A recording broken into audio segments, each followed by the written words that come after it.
Welcome student to the channel of KMSC. In this video we are going to study LAQ of second year physics according to guest paper. So from section C we have first question, that is formation of stationary wave in closed pipe. So before starting the answer we have to understand what is written here in our own language. So यहाँ पर एक pipe लिया गया है जिसकी एक side open है और एक साइड क्लोज है. ऐसे वाला पाइप को हम कहेंगे क्लोज पाइप एंड इसमें होते हैं नोड्स और एंटी नोड. अब नोड और एंटी नोड किसे कहते हैं वो हम देखते हैं. हियर वी हैव पाइप जिसका एक एंड ओपन है और एक एंड क्लोज है, तो ऐसे को हम कहते हैं क्लोज पाइप. सो यहाँ पर ये पॉइंट बन रहा है तो उसे हम कहते हैं नोड, और ये साइड पे जो ओपन एरिया है उसे हम कहते हैं एंटी नोड. सो इसको कहते हैं नोड और anti node. So A pipe close eight one and and open at one and is called close pipe. In this node and anti node is form. इतना हमने पढ़ा है. After this when A sound wave travel in a close pipe, जब हम इस pipe में sound wave travel कराते हैं, अप्लाई कराते हैं, तो ड्यू टू क्लोज पाइप, क्योंकि एक साइड ये बंद है इसीलिए क्या होता है, ये साउंड वेव जब जाते हैं वापस वो रिफ्लेक्ट होकर वापस बैक हो जाते हैं. तो वही लिखा गया है यहाँ पर, the wave reflect back to close end. After this the incident and reflected wave travel opposite direction which is super impossible. अब इसका मतलब क्या है, इंसिडेंट जो हम स्टार्टिंग में अप्लाई करते हैं, ट्रैवल कर रहा है यहाँ पर वेव, और जो रिफ्लेक्ट होकर वापस आ रहा है, तो ऐसे वाले मूवमेंट जिसमें ये वेव जा रहा है अप एंड डाउन, तो इसका अपोजिट बिहेव कर रहा है नीचे वाला वेव, तो इसको हम कहते हैं super impossible on each other. ऐसे करके हमारा बनता है stationary wave. After this we have three harmonics which is first harmonic, third harmonic and fifth harmonic. So definition start करने से पहले हम डायग्राम को थोड़ा समझते हैं. यहाँ पर हमने लिया है क्लोज पाइप, और एक साइड है नोड और दूसरी साइड है एंटी नोड, और इसके लेंथ है λ1/4. सो इसको ही हम डेफिनेशन बना के लिखते हैं. It contains one node and one anti node. इसमें है वन नोड और one anti node. Stationery wave vibrate with half loop. ये है हमारे स्टेशनरी वेव्स और ये वाइब्रेट हो रहे हैं हाफ लूप में. अभी हाफ लूप क्या है, अगर आपका वेव प्रॉपर कंप्लीट बनता है ऐसे, तो ये हो गया हमारा कंप्लीट वेव और ये हमारा हाफ वेव. तो इसको हम कहते हैं हाफ लूप और इसे कहते हैं फुल सिंगल लूप. और यहाँ पर सिर्फ हाफ लूप बन रहा है इसीलिए हम कह रहे हैं stationery wave vibrate with half loop and length of air column is, कितना है लेंथ इसका, L = λ1/4. अब यहाँ पर हम देख रहे हैं कि λ1/4 यहाँ पर लिखा गया है और लैम्डा की वैल्यू है 4L. तो यहाँ पर λ/4 का मतलब होता है नोड और λ/2 का मतलब होता है एंटी नोड. तो अभी हम सिर्फ नोड्स के बारे में बात कर रहे हैं.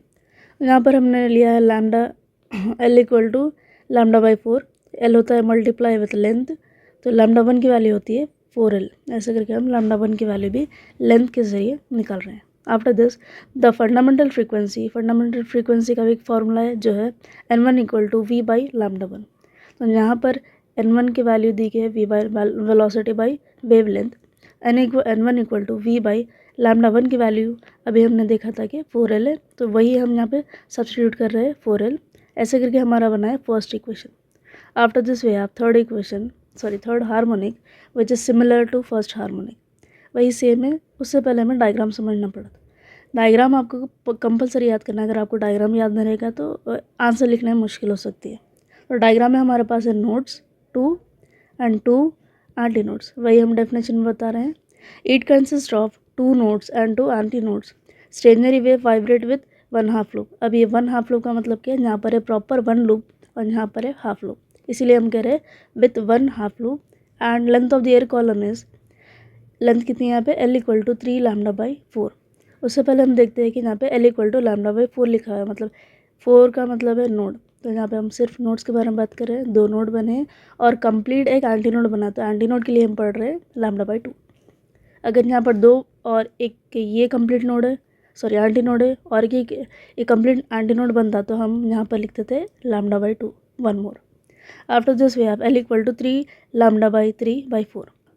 सो ये कहाँ से आया 3, ये नंबर जो है वो कहाँ से है, क्योंकि यहाँ पर देख रहे हैं हम नोड 2 है, एक एंटी नोड है, तो टोटल हमारे पास हो रहा है 3 वेव लेंथ. तो 3 लैम्डा को हम पढ़ते हैं वेव लेंथ, तो 3 λ3/4. अब यहाँ पर 4 मल्टीप्लाई हो रहा है लेंथ के साथ, तो ये λ3 = 4L/3 में कन्वर्ट हो रहा है. ऐसे करके हमारे पास λ3 की वैल्यू आ रही है। After this we have the frequency of third harmonic. Frequency का formula n equal to v by lambda, ये आपको कंपलसरी याद करना है। तो n equal to v by lambda के अकॉर्डिंग n3, क्योंकि थर्ड हार्मोनिक है तो इसलिए हम लिख रहे हैं n3, v by lambda equal to v by λ3 की वैल्यू थी हमारे पास 4l/3, जो कि हमने यहाँ पर कॉपी किया है। After this we have 3 is multiply by velocity v and 4l as it is. ऐसे करके हमारे पास n3 की वैल्यू आ रही है 3v/4l, v/4l which is n1 value, क्योंकि हमने फर्स्ट हार्मोनिक में लिखा था n1 equal to v/4l। According to this ये इतना टर्म हमारा चेंज हो रहा है n1 में, इसीलिए हम लिख रहे हैं n3 equal to 3n1 which is a second equation. After this we have last harmonic which is a fifth harmonic. इसको भी हम डायग्राम के अकॉर्डिंग डेफिनेशन में कन्वर्ट करते हैं। डायग्राम में हमारे पास है 1 2 3 नोट्स है और एंटी नोड है हमारे पास 1 2 3। So here we are writing it consist of 3 nodes and 3 anti nodes. Stationary wave vibrate with, यहाँ पर हमें चेक करना है कि कितने लूप्स बन रहे हैं 1 2 and this one is half. So here we are writing 2.5 loop. The length of the air column is, length है यहाँ पर कितना l इक्वल टू 5λ/4। तो यहाँ पर हम गेस कर रहे हैं कि अब हमें इस फॉर्मूले को कैसे करना है। l इक्वल टू λ/4 मतलब नोड, अब ये एंटी नोड हमारे पास कितने बने हैं 1 and 2, इसीलिए हम लिख रहे हैं λ/2 प्लस λ/2। अब ये 5 जो टर्म है ये कहाँ से आया है, नंबर यहाँ पर 1 2 3 nodes plus 2 anti nodes equal to 5। Okay, 3 + 2 is 5। तो यहाँ पर हम लिख रहे हैं 5λ3/4 which is a value of l। अब हमें करना है मल्टीप्लाई विथ l 4 टर्म को, और हमारे पास आएगा λ3 इक्वल टू 4l, जो कि जाएगा न्यूमरेटर में और डिनोमिनेटर में जाएगा 5। ऐसे करके हमारे पास λ3 की वैल्यू आ रही है, λ5 की वैल्यू आ रही है, जो कि 4l/5। After this we have frequency of fifth harmonic which n5 equal to v/λ5। तो λ5 की वैल्यू थी हमारे पास 4l/5, जिसको हम यहाँ पर सब्सटीट्यूट कर रहे हैं। After this 5 multiply by velocity v और 4l जैसा था वैसे एज इट इज़। ऐसा करके हमारे पास n5 की वैल्यू मिल रही है। After this as we all know v/4l is equal to n1, इसीलिए n5 इक्वल टू 5n1, ये हमारा थर्ड इक्वेशन है। After this final step from equation 1 2 and 3, equation 1 की वैल्यू थी n1 इक्वल टू, इक्वेशन 3 की वैल्यू थी equation 1 की value थी v/4l। तो यहाँ पर कोई टर्म नहीं है, कोई नंबर नहीं है, इसलिए हम इसे सिर्फ 1 लिख रहे हैं। इक्वेशन 3 की वैल्यू थी 3n1। ओके, n3 की वैल्यू थी 3n1 और इक्वेशन 3 की वैल्यू थी हमारे पास n5 इक्वल टू 5n1। तो यहाँ पर हम 5, ये गलत है, करेक्ट कर लीजिए इसे। तो यहाँ पर आ रही है 5। ऐसे करके हमारे पास आया 1:3:5। ये था हमारा क्लोज पाइप का आंसर। एज इट इज़ ऐसे ही सेम है ओपन पाइप का, फिर भी हम एक बार इसे देख लेते हैं। So the next part B of question number 19 is formation of stationary wave in open pipe. Pipe यहाँ पर ओपन आना चाहिए। A pipe open at both ends is called open pipe, ये हमें पता है। After this in this notes and anti notes are present, ये भी सेम था इस form. When a sound wave is travel in open pipe, क्योंकि ये बंद नहीं है, दोनों तरफ से ओपन है, तो इसीलिए क्या हो रहा है, रिफ्लेक्ट हो गया है दूसरी साइड से भी, reflect at both sides. So हम यहाँ पर लिख रहे हैं it get reflected by both sides. The incident and reflected waves are super impossible, चाहे वो आपका क्लोज पाइप होना दो या ओपन पाइप रहने दो, दोनों में भी क्या है, सुपर इम्पॉसिबल वेव्स बनते हैं properly. Super impossible and stationary wave is form, same है, थोड़ा सा डिफरेंस है उसमें। After this first harmonic, here also we have 3 harmonics which is first second third. First harmonic तो हमें जैसे हमने अभी किया था कि डायग्राम के अकॉर्डिंग हम इसे डेफिनेशन में कन्वर्ट करेंगे। तो हमारे पास डायग्राम में 1 नोट प्रेजेंट है और 2 एंटी नोट्स। ऐसे ही हम लिखेंगे कि it contain 1 note and 2 anti nodes. Stationary wave vibrate with single lobe, अभी यहाँ पर हमने पढ़ा था कि लोब्स कैसे निकालना है। अभी यहाँ पर थोड़ा सा डिफरेंस है, यहाँ पर देखिए ये हाफ लोब है और ये हाफ लोब है, दोनों हाफ मिला के सिंगल मतलब एक होता है, तो इसीलिए हम लिख रहे हैं single lobe. And the length of air column is, तो यहाँ पर लेंथ दिया हुआ है L इक्वल टू लैम्डा 1/2, जो कि हम कन्वर्ट करें लैम्डा 1 को लेकर 2 multiplied by length, so lambda 1 की वैल्यू होती है 12। After this the fundamental frequency N1 equal to V by lambda, ये भी हमने पढ़ा हुआ है। तो लैम्डा 1 की वैल्यू अभी हमने चेक की थी कि 12 है, तो according to this we are writing lambda 1 as a 2L. This is first equation. After this second harmonic, so according to diagram we are getting 2 nodes and 3 antinodes. So here we are writing it consists of 2 nodes and 3 antinodes. Stationary wave vibrate with the 2 lobes and the length of air column is, so यहाँ पर lobes का देख लेते हैं। तो यहाँ पर है हाफ एंड हाफ प्लस 1, तो 1 और हाफ होता है 2, तो इसीलिए हम लिख रहे हैं यहाँ पर 2 lobes. The length of air column is L equal to lambda 2/2 plus lambda 2/2. यहाँ पर सिर्फ हम एंटीनोड्स के बारे में पढ़ रहे हैं, तो इसीलिए हमारे पास ये कंप्लीट एक एंटीनोड है, तो इसके लिए हम लिख रहे हैं λ/2, और ये हाफ को मिलाकर हम पढ़ रहे हैं lambda 2/2. After this L equal to lambda 2, ये 2 कैंसिल आउट हो रहा है 1 से, सो L इक्वल टू λ/2 और लैम्डा 2 की वैल्यू कन्वर्ट हो रही है L में, दोनों को आप कन्वर्ट करेंगे तो एक ही वैल्यू आएगी इसकी, क्योंकि यहाँ पर कोई टर्म नहीं है जिसके हम मल्टीप्लाई करके लैम्डा 2 की वैल्यू निकाल सके. The frequency of second harmonic N3 equal to V by lambda 2 equal to lambda 2 की वैल्यू हमने अभी पढ़ी थी कि वो है लेंथ L, इसलिए हम यहाँ पर कन्वर्ट करें L में इक्वल टू, क्योंकि यहाँ पर कोई टर्म नहीं है इसलिए हम सेकेंड हार्मोनिक की मदद से 2 हम यूज़ कर रहे हैं टर्म और मल्टीप्लाई कर रहे हैं, डिवाइड और मल्टीप्लाई कर रहे हैं दोनों साइड.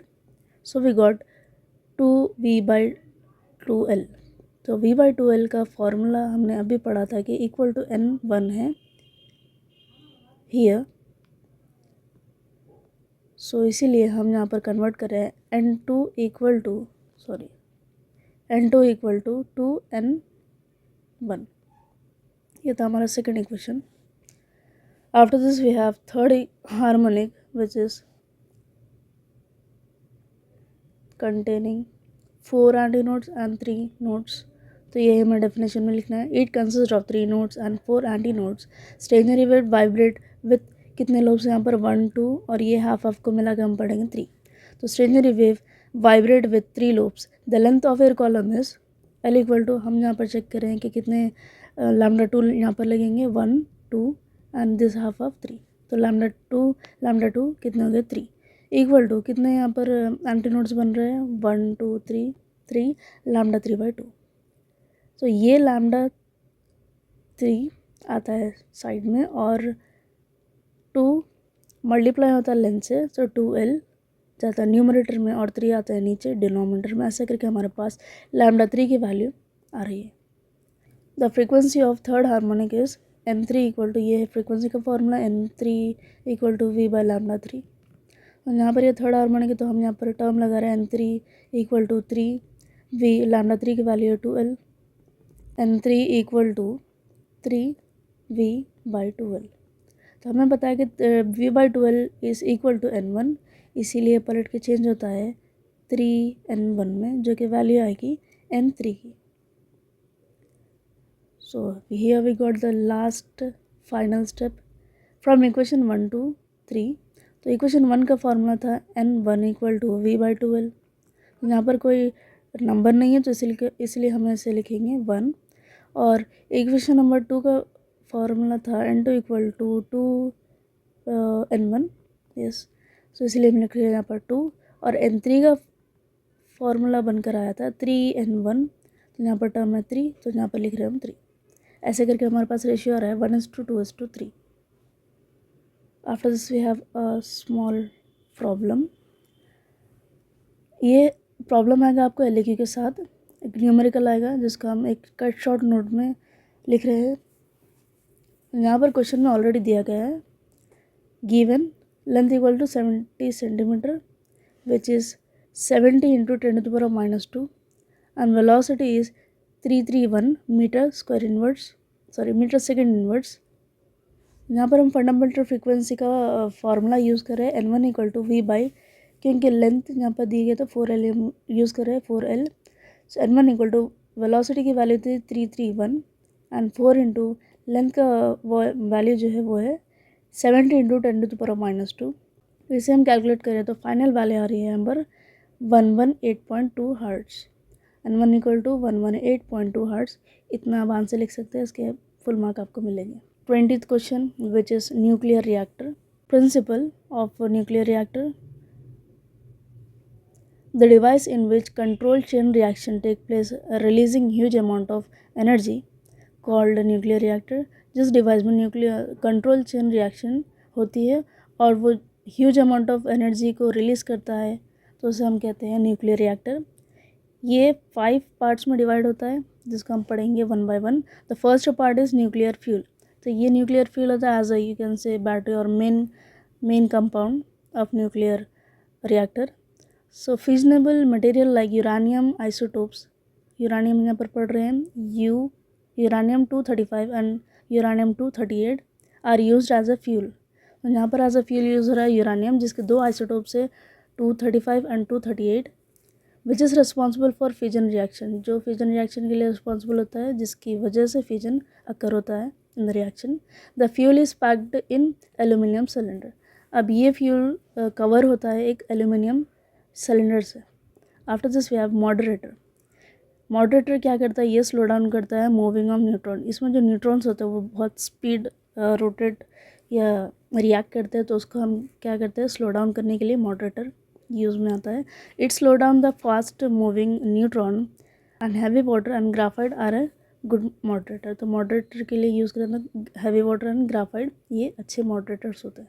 आफ्टर दिस कूलेंट यहाँ पर ट्रांसफ़र करता है हीट को आउटसाइड ऑफ द बॉडी। तो हीट को बॉडी के बाहर इसको ट्रांसफ़र कर देता है और कूल वाटर को रिएक्टर में भेजता है। ये कूल वाटर सर्कुलेट होता है रिएक्टर में और ये वाटर जब बाहर आता है तो ये स्टीम में कन्वर्ट हो जाता है। तो वही लिख रहे हैं हम यहाँ पर, a transfer the heat produced in reactor to outside agency. Cool water circulate in reactor, cool water reactor में भेजा जाता है जो सर्कुलेट होके through steel pipe and water comes out. कैसे कम्स आउट आता है, ये स्टीम के कन्वर्शन में आता है। After this and use to, ये जो स्टीम वापस आते हैं ये किस लिए यूज़ होते हैं, to generate electricity, to generate electric power. The fourth one is control rod. It is use to observe neutron, as a result rate of reaction decreases. Boron cadmium rod are used as control rod. Protector shielding. Thick lead sheet arranged inside and 10-meter thickness is constructed around outside of the reactor which prevent a radiation to comes out from reactor. तो यहाँ पर inside the reactor एक thick layer बनती है, sheet होती है lead की जो arranged होता है inside of the body और outside में 10-meter thickness of a sheet construct होती है outside of the reactor जो कि हेल्पफुल होता है रेडिएशन को बाहर आने से बचाता है। वर्किंग, तो first point is uranium fuel rod are arranged. Uranium fuel rod जो होता है वो कवर होता है एल्यूमिनियम सिलेंडर से, वही यहाँ पर बोला जा रहा है। Uranium fuel rod are arranged in aluminium cylinder और ग्राफाइट मॉडरेटर प्लेस होता है इन बिटवीन फ्यूल सिलेंडर। तो ग्राफाइट कहाँ पर प्लेस होता है, between the fuel cylinder. After uranium 235 undergoes fusion fast neutron release. ये न्यूरॉन्स पास होते हैं मॉडरेटर की तरफ, this neurons pass through moderator और लूज करते हैं एनर्जी अपनी to generate electricity. This steam rotated to steam turbine and electric power produce. तो ये है हमारा वर्किंग। ये था हमारा second LAQ first part B radioactivity. The process of disintegration of nuclei of heavy elements and spontaneous emission of radiation which is alpha beta gamma rays called radioactivity। जो process में disintegration होता है न्यूक्लिया किसके है, ये heavy elements जो भी है उसके न्यूक्लियस यूज़ होते हैं रेडियो एक्टिविटी में। और स्पॉन्टेनियस एमिशन होता है रेडिएशन का जिसमें रेस यूज़ होते हैं हमारे alpha beta and gamma rays जिसको हम कहते हैं radio activity. Law of radio activity, the rate of DK of nuclear को हम लिखते हैं DN में। एट एनी न्यूक्लियस को हम सिंपल लिख रहे हैं N। At any instant is directly proportional to the number of radioactive nuclei present in the sample at that time. तो यहाँ पर इस डेफिनेशन को हम सिंपली फॉर्मूले में कन्वर्ट कर रहे हैं, radioactive decay of nucleus by decay of time directly proportional to nuclear, ये हम डेफिनेशन में लिख रहे हैं, उसका फॉर्मूला है. After this we have radioactive decay is exponential in nature. यहाँ पर हम इक्वेशंस थोड़ा डेरिवेशंस यहाँ पर पढ़ रहे हैं. यहाँ पर let N naught be the number of radioactive nuclear. N naught को हम पढ़ रहे हैं number of radioactive nuclear present in nuclei in sample at T equal to 0. Time यहाँ पर दिया गया 0.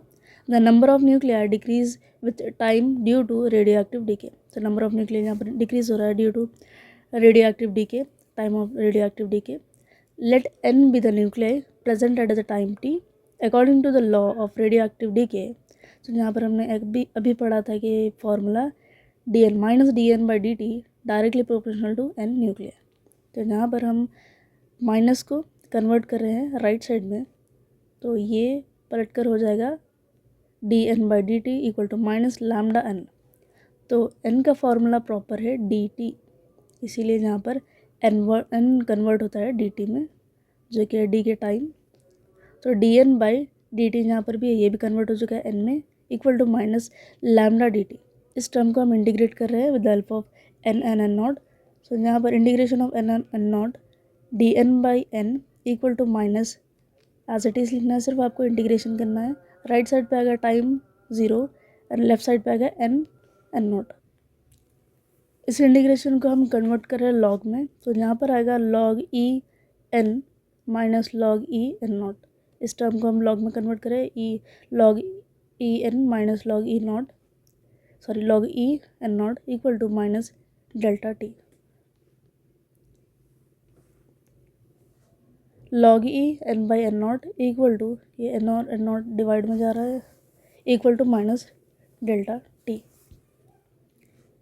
इस इंटीग्रेशन को कैंसिल करें, इसीलिए यहाँ पर कैंसिल आउट होके n by N naught divide हो रहा है और equal to minus delta t आ रहा है. यहाँ पर लॉग को हम कैंसिल आउट करते हैं, N by N naught equal to जो ई टर्म है इसको हम राइट साइड भेज रहे हैं, तो e minus e to the power of minus delta t, ये हमारा फाइनल आंसर आता है. Hence the radioactive decay is exponential nature. यहाँ पर हमारा LAQ ख़त्म होता है. यहाँ पर कुछ न्यूमेरिकल्स है, मे बी ये फाइनल में पूछ सकते हैं. हमारे पास न्यूमेरिकल से तीनों में से कोई एक ही आएगा आपको. Numerical number 1 which is a bit number A is, ये क्वेश्चंस आपकी गेस्ट पेपर में ऑलरेडी दिए गए हैं, बिट नंबर ए वाला. तो सोल्यूशन है हमारे पास ई एनर्जी इक्वल टू कितना ले रहे हैं यहाँ पे 10 to the power of -3 into, ये आपको याद करना 3 into 10 to the power of 8 whole square joules equal to 10 to the power of -3 into 9 into 10 to the power of 6. अब ये टर्म कहाँ से आ रहा है, 3 3 ज़ा 9, आफ्टर दिस 8 2 ज़ा 16.